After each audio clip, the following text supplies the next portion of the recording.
এটা আস্তে আস্তে কমছে, কিন্তু গ্যাস যে মলিকুলগুলো আছে, নাম্বার অফ মলিকুলসগুলো কিন্তু কনস্ট্যান্ট থাকে এবং এখানে কিন্তু টেম্পারেচারটাও কনস্ট্যান্ট থাকে। আচ্ছা, এই যে গ্রাফগুলো, এটা আমরা পরের স্লাইডে দেখি। আচ্ছা, ফার্স্ট দেখো পি বনাম ভি লেখচিত্র। At a constant temperature and number of moles যদি আমরা রাখি, তাহলে আমাদের গাণিতিক রূপটা আমরা কি পাই? P versus 1/v।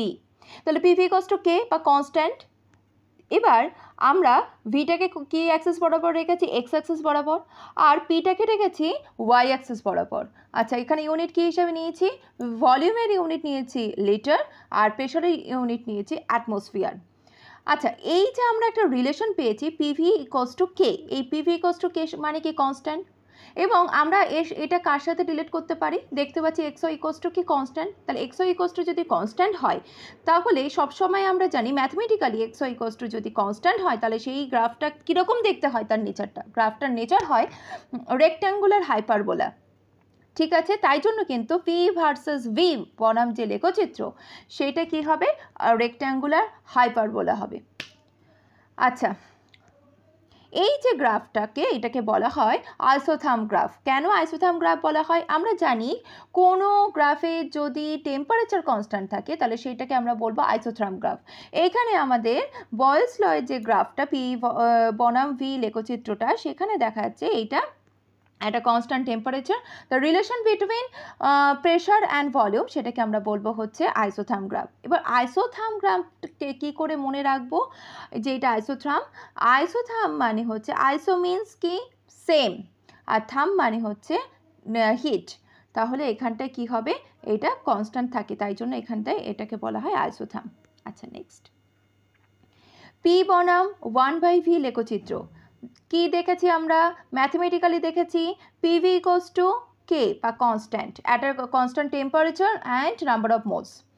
আচ্ছা, পি ইকুয়ালস টু কি? 1/v ইন্টু কে আমরা করলাম।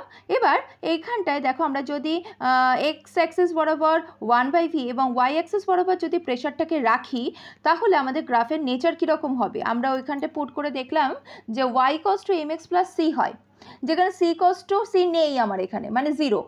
তার মানে আমাদের গ্রাফের নেচার হবে মূলবিন্দুগামী সরলরেখা বা স্ট্রেট লাইন। ঠিক আছে, পাসিং থ্রু দ্য অরিজিন বরাবর এটাকে পাস করবে। তাহলে পি বনাম 1/v লেখচিত্র কিন্তু এরকম স্ট্রেট লাইন হবে, পাসিং থ্রু দ্য অরিজিন হবে, অর্থাৎ মূলবিন্দুগামী সরলরেখা হবে। আর ভি বনাম 1/p লেখচিত্র কী হবে? সেম, একই হবে। ঠিক আছে, জাস্ট পি এর বদলে ভি এসেছে, তো একই রকম হবে, আগেরটার সাথে সেম হবে, তাই সেম গ্রাফটা পাশেই রেখে দিয়েছি তোমাদের জন্য। ঠিক আছে, এটাও কিন্তু স্ট্রেট লাইন হবে, পাসিং থ্রু দ্য অরিজিন হবে। নেক্সট পিভি বনাম পি লেখচিত্র। আমরা কি জানি? পিভি ইকুয়ালস টু কে বা constant at a constant temperature and number of moles.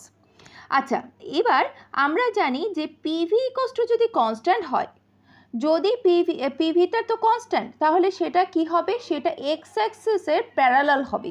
ঠিক আছে, তার নেচার হবে এক্স অ্যাক্সিসের প্যারালাল। মানে বোঝা যাচ্ছে এটা কি হবে? এক্স অ্যাক্সিসের প্যারালাল হবে, যেহেতু এটা কনস্ট্যান্ট তাই জন্য এটা প্যারালাল হয়েছে। ঠিক আছে, এটা কার প্যারালাল হচ্ছে? এটা এক্স অ্যাক্সিসের প্যারালাল হচ্ছে। আচ্ছা, পিভি বনাম যদি ভি লেখচিত্র করি, একই রকম হবে।